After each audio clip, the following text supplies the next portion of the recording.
Welcome to this week's episode of the Inside Kingston Podcast, where experienced professionals, entrepreneurs, and community leaders based in Kingston upon Thames are invited on to share their story with us. I'm your host, Amyr Rocha-Lima. This week's episode of the Inside Kingston Podcast is brought to you by Holland Hahn and Wills, a financial planning and wealth management firm based in Kingston upon Thames. Holland Hahn and Wills specialises in retirement planning for senior professionals and successful business owners. Visit hhw-uk.com to start feeling more relaxed and confident about your financial future. Thank you for joining us for another episode of the Inside Kingston Podcast. I'm joined today by Gordon Smith. Gordon is the founder of Dotwise, a digital marketing company that specializes in search engine optimization, paid search, social media management, and website maintenance. What's unique about Gordon is his insight into getting your brand noticed online, leveraging over 15 years' experience in developing digital marketing campaigns for dozens of online brands, including one of the UK's first online art shops. And be sure to listen to the end, where Gordon shares with us some optimization tips that you can implement in your digital marketing strategy straight away. So whether you're interested in knowing more about digital marketing and search engine optimization, or would like to know more about what it takes to run a successful independent business, then I hope you enjoy this episode of the Inside Kingston Podcast.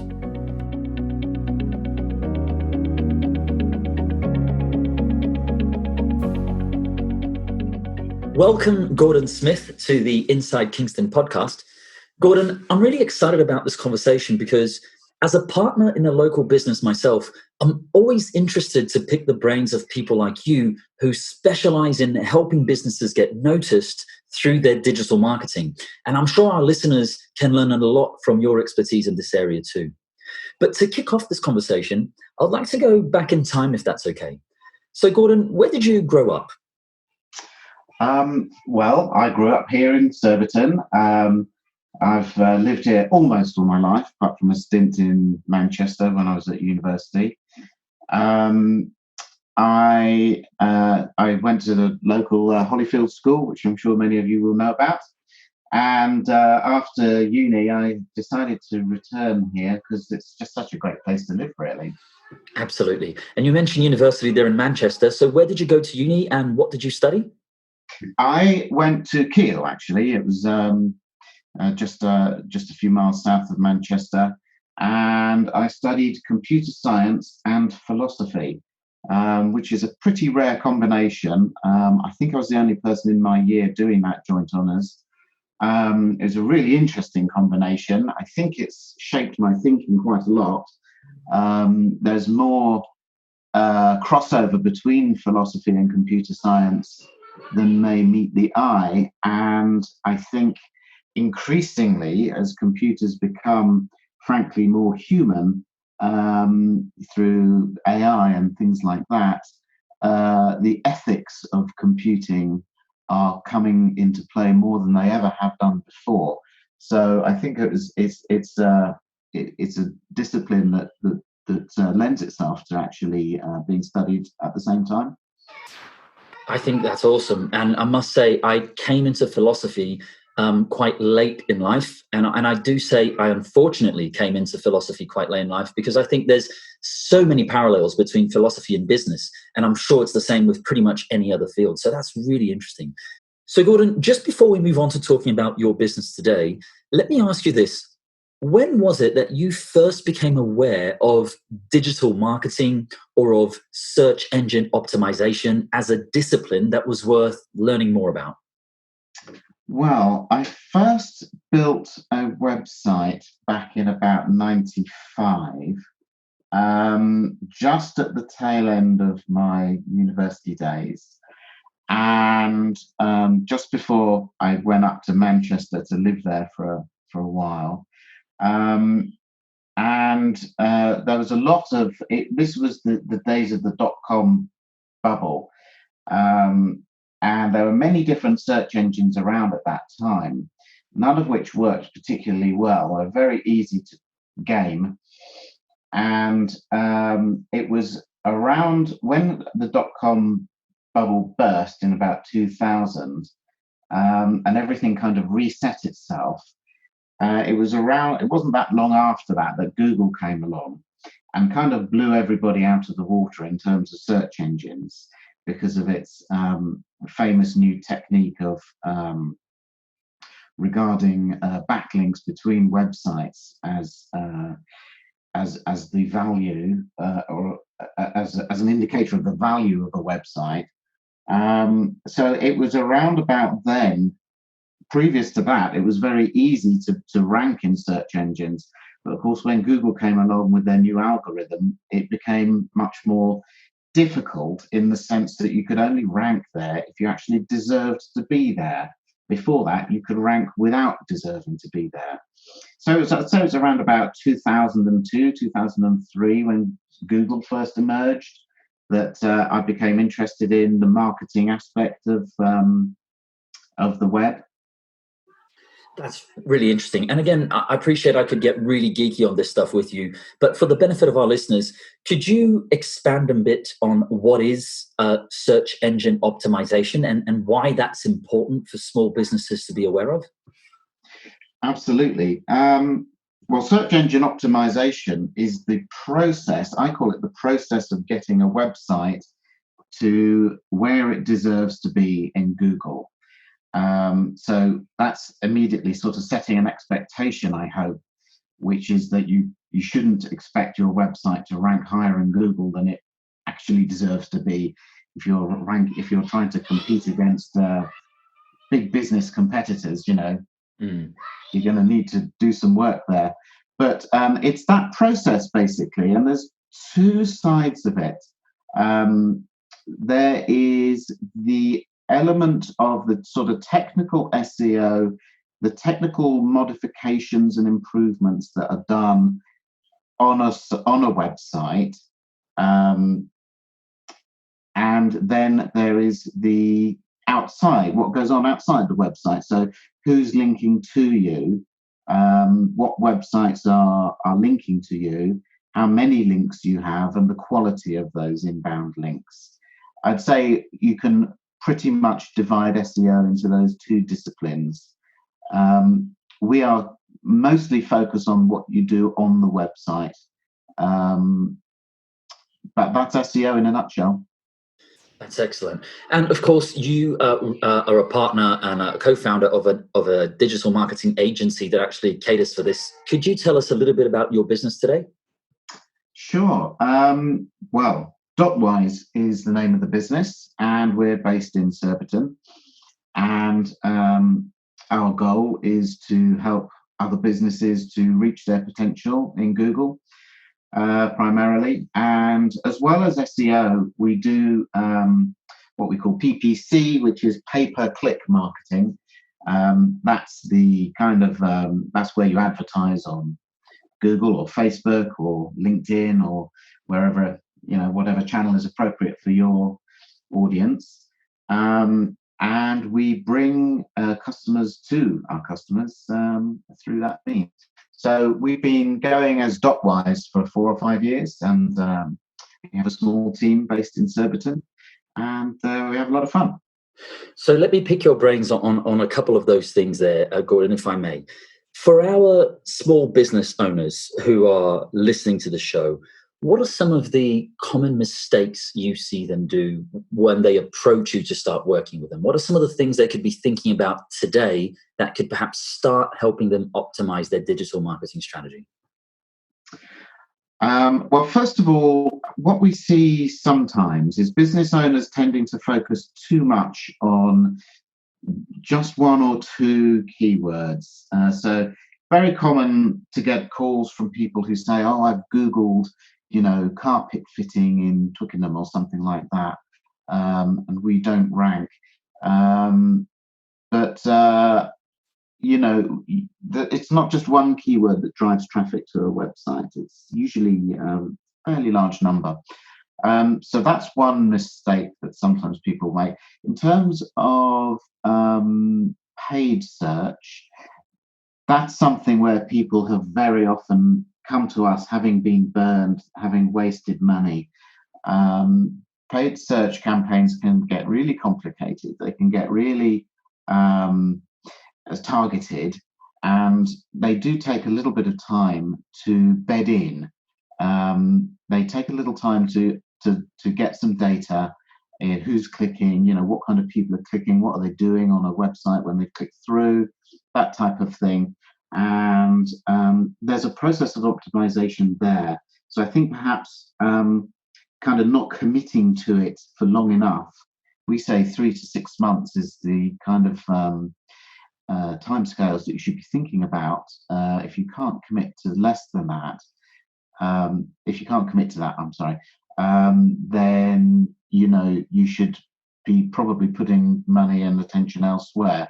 But if you can commit to it, then at the end of those 3 or 6 months, you are likely to be in a positive return on investment type of situation. And I'm guessing in times like these, Gordon, we're obviously at the moment living through the coronavirus crisis and the whole of the UK is in lockdown. That means that a whole bunch of eyeballs are on screens right now. So probably more important than ever for small business owners to make sure that their website is optimized and that the way they're advertising online is optimized too, right? Couldn't be more important, could it, at the moment? Yes, I mean, it's we're seeing some interesting scenarios. I mean, if you're an e-commerce business, you're probably in luck if you're able to satisfy orders at the moment. If you're able to deliver products to people. If you're a face-to-face type of a business, then you are in a different situation entirely. And we're seeing a lot of people kind of thinking about what's going to happen at the end of the lockdown.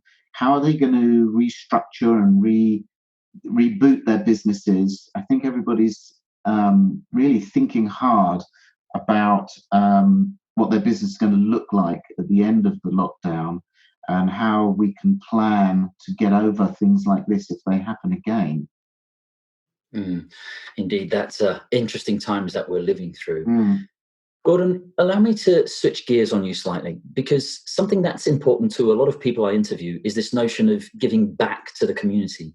And I understand that you and your team have recently delivered a number of workshops to help school kids sort of bridge the gap between computer science as a discipline and also as a GCSE subject, to really show what the application of computer science would be in the industry.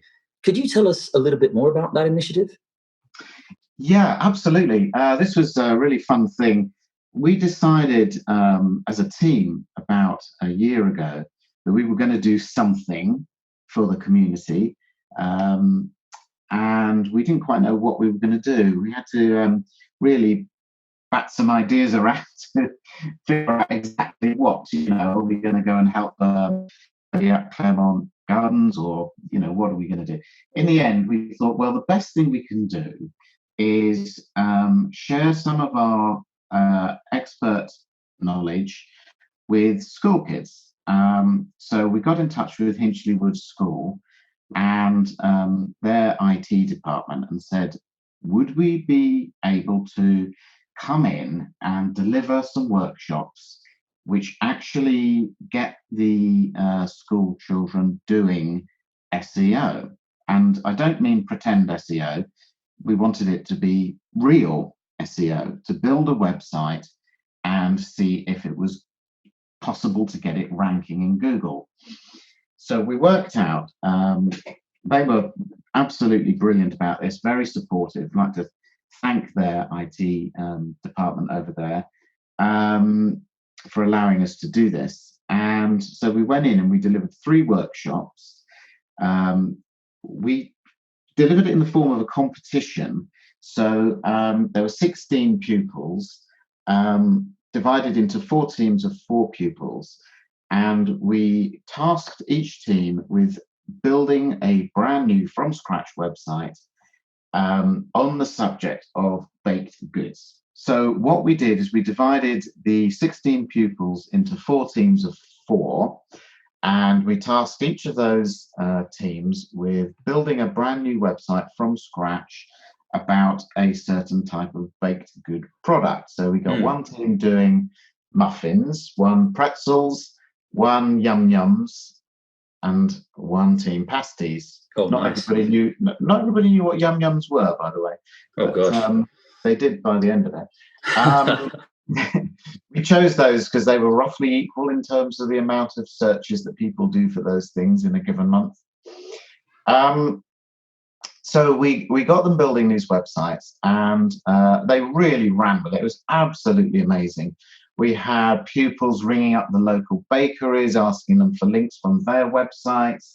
We had pupils ringing up Greg's to get them to give them the links, which they didn't. But it's the entrepreneurial spirit that counts, isn't it? And over the 3 workshops, they built these websites, and then we sort of sat back for a few weeks and watched what would happen. And believe it or not, all 4 of the websites climbed to number 1 for at least one of their keywords, which they were working on. So at the end, which was in just before Christmas 2019, we were able to say that all 4 of them had built number 1 Google ranking websites, which was incredible.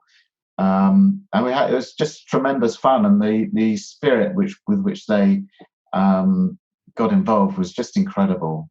That sounds really cool. Really, really cool, Gordon. I appreciate you sharing that with us. Gordon, what are some of the key business lessons you've learned throughout your life? Wow. Planning is always a good one, especially if you look at the situation that we're in now. Nobody really could have foreseen this, but have you got a robust enough business to come out of this kind of thing smiling? Cross fingers, we have. Most of our clients do as well. But sad to say, some businesses are going to the wall at the moment. Especially new businesses. I feel for them if they haven't been able to kind of have enough trading history to get money in the bank to get over this kind of thing. Another thing would be doing the best by your employees and suppliers. Some people seem to treat suppliers as a resource that they can pay or not pay as and when they see fit. I've seen this a lot. It's very strange. We think that being good to your employees and suppliers is absolutely critical. So paying on time, not running up too much debt. These would be good business lessons that I've learned. Automation. I mean, I'm a techie at heart and have been forever. So my tendency is to try to automate as many parts of the business as humanly possible, using software, either software that we built ourselves or software that we buy in. There's a very strong tendency to want to automate everything. As I say, like I'm a techie, but don't. There's a tendency to want to over-engineer things as well. So you've got to kind of learn where the things are that you can automate and should automate, and where you should retain absolute, personal control over things. I mean, all businesses ultimately are about people, and even though we're in a kind of digital market space, our customers are real people. They are all different from each other. Every single customer brings their own expectations and brings their own history to us. We cannot automate our customers, if you want to put it that way, and we would never attempt to do so. So it's about knowing when you can put a system in place, and when you just have to be that person at the end of the phone, understanding and listening and trying to really get to grips with what the customer's problem is at any one given time. That makes a lot of sense, Gordon. When you look back at your career journey today, what are you most proud of? I think probably, apart from Dotwise, of which I'm very proud, we've got a brilliant team here. Probably artgallery.co.uk is a website which I built back in the noughties. That was an idea which was kind of experimental at the start, which was, would you be able to sell original art online? A lot of people I talked to at the time said, no, you can't sell that kind of thing. You need to stand in front of a piece of art and you need to see it and, look at the brushstrokes on the canvas. And I thought, well, that's probably true, but maybe there is a space for selling that kind of stuff online. So I built artgallery.co.uk as a peer-to-peer marketplace where artists could upload their artwork and sell it to art lovers. Wide range of styles and types of art and wide range of prices. But what we proved was that you could sell art online, and there was a space for people wanting to buy that kind of thing. People have spent many thousands of pounds just by looking at an artist's history, looking at their reviews, and enjoying the experience of buying it online. So that site, I don't own it anymore. It was sold on, but that's one of my biggest success stories, I would say. There's about 4,000 artists on the site now, with about 30 or 40,000 different artworks, and I think it's the biggest collection of art in the UK. Oh, that's brilliant. That's really cool. Gordon, what next for you and your business? Are there any projects in the pipeline that you can tell us about? We've got a lot of projects in the pipeline. I think what we've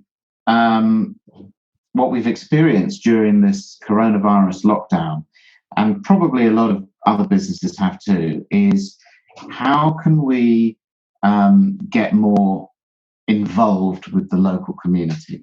And so I'm on a committee at the moment called Surbiton Together, which is made up of councillors, business people, and anybody who's interested as to how to get our local high street humming again. It's been in decline.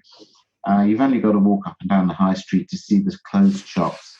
And the aim of this project is to use every trick in the book to see what we can do to get the high street operating again. We think that after the lockdown, things are going to be significantly different for everybody. But one of the things is that people are going to want to go back to the high street. So the question is, why? What is it going to take them there to a place like Surbiton and keep them there? And it's you've got to look at every different age group as well. Teenagers don't tend to hang out in the high street as much as they used to. But why is the question? I did. Why is that not the case anymore? What's gone wrong in our high street? So we're doing some work on that. We're going to launch a new website for Surbiton Business Community shortly, which is going to be part of that project. And we'll see what we can do there. Exciting times ahead. As we start to wrap up, I'd like to ask you a few quick fire questions that our listeners are always interested in.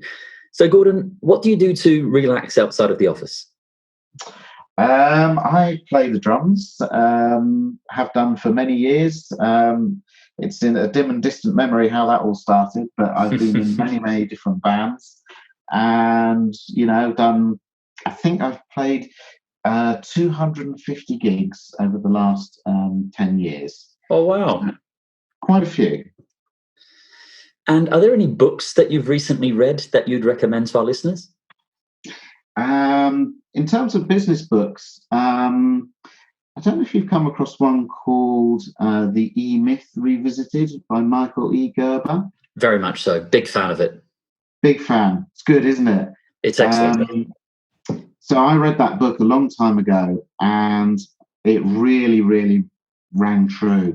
I mean, the main premise of the book is that most businesses are not actually started by quote unquote entrepreneurs. They're started by what he calls technicians. That is people who do the stuff that the business does. And that's very much my story.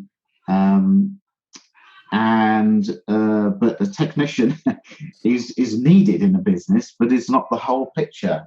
You need an entrepreneurial force as well, plus managerial expertise.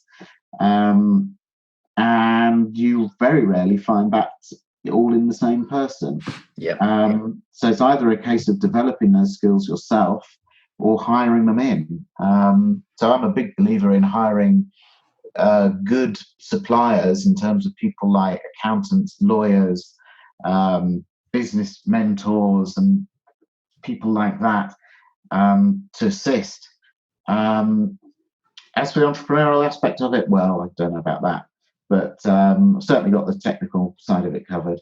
That's a really great book to understand the difference, as he calls it, between working on your business and working in your business. If you end up doing the work that the business does, then really you're just working in the business and you've created a job. Whereas if you're finding yourself working on the business, improving, optimizing, systematizing, getting new customers, planning, then you are working on your business, and that's where you should be as a business owner. Yeah, very much so. I second that book. It's really great and a massive eye-opener for any small to medium-sized business. Are there any movies or TV shows that you've recently watched that you'd recommend to our listeners?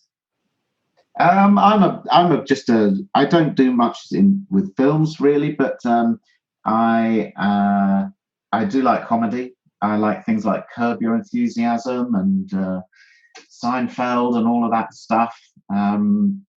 Silly British comedies make me laugh. I'm not the sort of person who can sit down and watch a thriller. Life's stressful enough. Just give us a laugh. And in a moment that we're living through in the world like this, there's nothing like a bit of comedy to sort of work as a bit of a release, isn't there, Gordon? And Absolutely. I very much second some of those old British sitcoms as some of the finest comedy there is out there. Definitely, 100%. Good.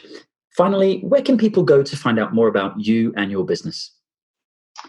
The best place to go is probably our website, which is dotwise.uk. And we have a blog there telling people what we've been doing, and, give us a call. That's the main thing. We're all working from home at the moment, but our main landline number is working. So give us a call and have a chat. For the benefit of our listeners, I'll make sure I add a link to those resources on the show notes. Gordon, thank you for joining us here on the Inside Kingston podcast. It's been a pleasure getting to know your story. Thank you very much. It's been a pleasure. That wraps up another episode of the Inside Kingston podcast. Make sure to check out our guests' website, pay them a visit, and help spread the word about what they're doing. If you have any questions or know someone who should be a guest on the show, please feel free to get in touch. I would also love it if you could go to iTunes and leave us a review and a 5-star rating. We work hard to bring on some great guests, and getting a review from you is one way to help the podcast rate well on iTunes so that others can find and enjoy the show too. Thanks for listening.